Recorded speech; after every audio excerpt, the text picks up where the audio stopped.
Manav Rachna presents New Age Parenting. Welcome back to Soul Searching, and today we are trying to find out the conflicts or the dynamics of the relationship of a teacher and a student, which has shifted. A major conflict arises because of the teacher and the parent conflict. You know, there's a blame game, continuous blame game. At times, the students have working parents, and yes, they are not getting proper time from home. So here, a teacher's role become much more responsible. Teacher should act much more responsibly, and she has to be, a mother first before a teacher. She has to solve a child's problem. She has to, if he is not doing a particular work or he is behaving in a particular manner, so she has to know why he is doing that. So understanding the background of the child is more important in today's scenario, and then child individualized action plan as per individual needs should be made by the teacher. Your daughter ever had any problems with any teacher and you had to face it? She has, yes, it's very natural. And I think it's more of her mistake only. She's not doing her work on time and she has been scolded or reprimanded for that. She comes and criticizes the teacher. So I give her a patient listening at that time, a patient ear, that she speaks, and then later on I talk to her. That I try to find out what was the reason. So you are in both the situations. Yes. What do you think is a major reason for the gap? At times I feel that she is also right. I mean, she should get proper motivation, proper inspiration, and proper help, which at times is missing. So I talk to the teacher directly. I request her to be personal, give her individual attention, and external help also if she is facing some problem in concepts, because she is in 11th standard now, and there is a shift from 10th to 11th. There is a major shift in the syllabus and curriculum. So external help also, if I am able to provide, I try to do that also. So the respect factor becomes very, very important for a teacher. As students, we are respecting our teachers? Yes, we do respect teachers, but if we find something that's opposing us, so we might react in a violent manner that will result out in rude behavior and all. And nowadays, the reason for the change of this attitude of teachers towards the students is the result of the changing attitude of the students itself. They're becoming more vocal. Yes. You know, that's what in one of the workshops the teachers were talking about, that they are becoming too demanding. So do you feel that the students are becoming too demanding and are not respectful enough?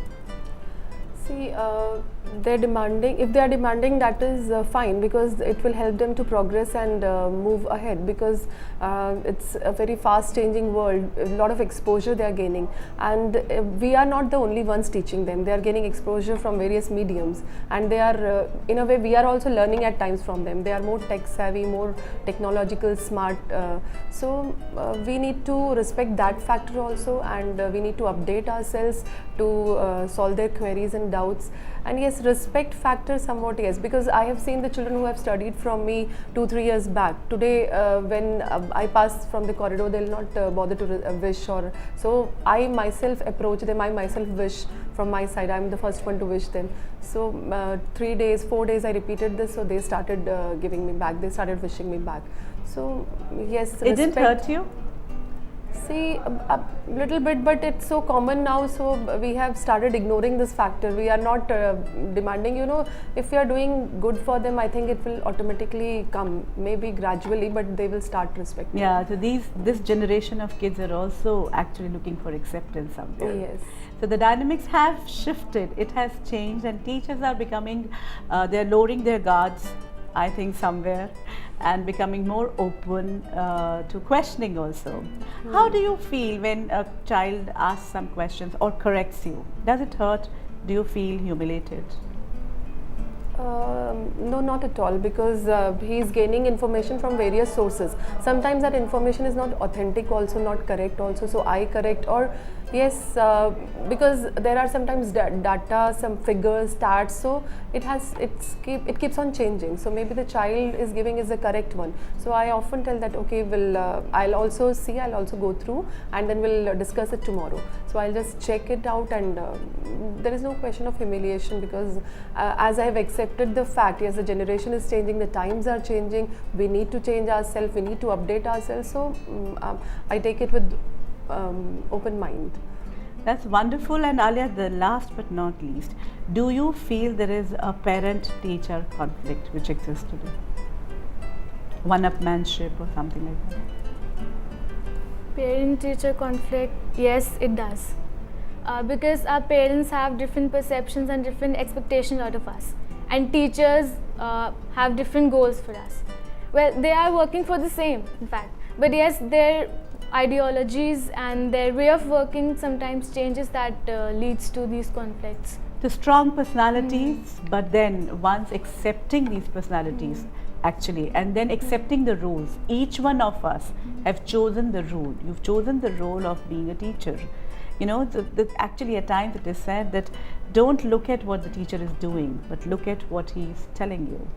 So it's more important that what the teacher in his capacity, in his role, is telling us to follow. Thank you so much for being here and opening up. Thanks a lot. Thank you. This soul searching was a very refreshing change. Yes, till now we had a different image of a teacher and a student relationship, but this discussion showed us that yes, it is changing. Teachers are becoming more open, and they are actually wanting to understand what is ailing this generation and what is it that these kids want.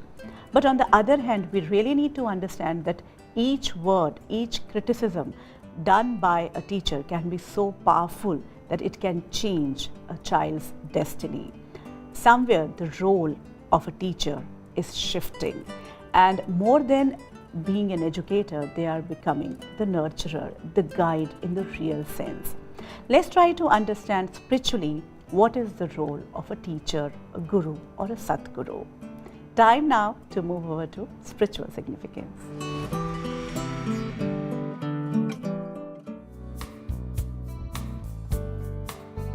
A teacher is someone we have complete faith in and look towards him for all our answers.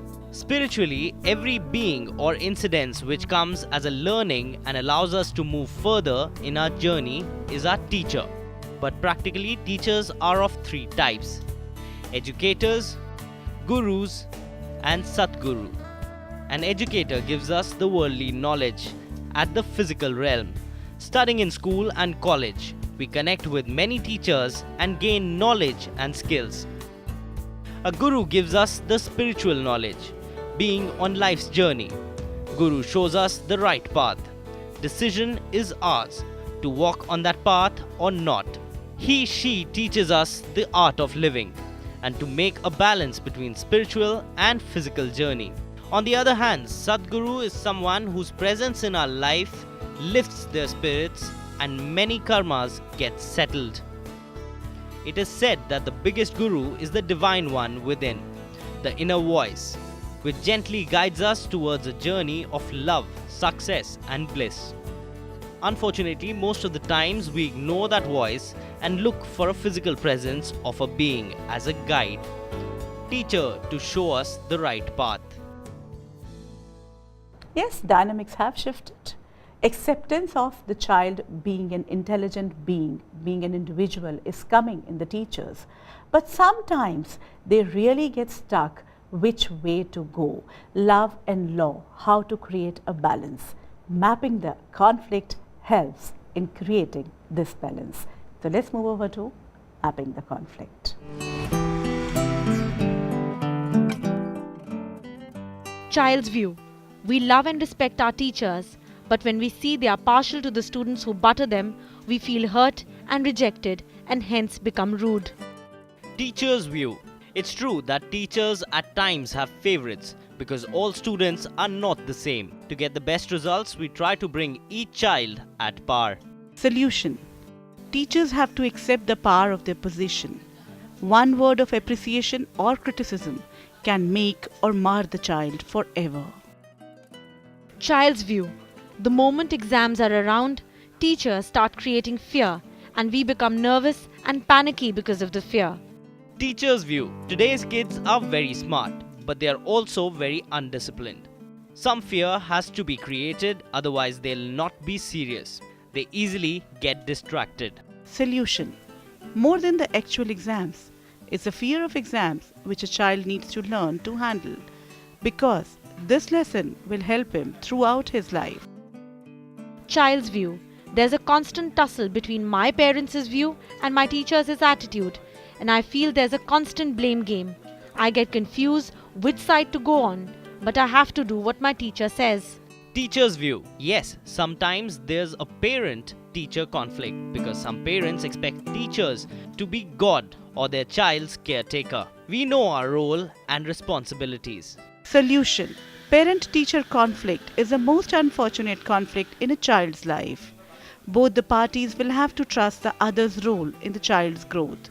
And rather than defining others' responsibility, one should focus on one's role. Time now to take your leave, but before that, let me remind that this was a Teachers' Day special, an ode to all the teachers who've really helped us and are also helping these new age kids to create their own destiny.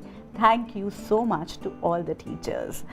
Let me remind that this is New Age Parenting is your platform. If you have any query, if you have any suggestion, if you are looking for participation in this series, you are welcome. You can give us a call or you can email us. Till the time we meet again, enjoy parenting. This September, New Age Parenting workshops coming to Bangalore. For registrations, call 971-871-9806 or email us at info@newageparenting.net.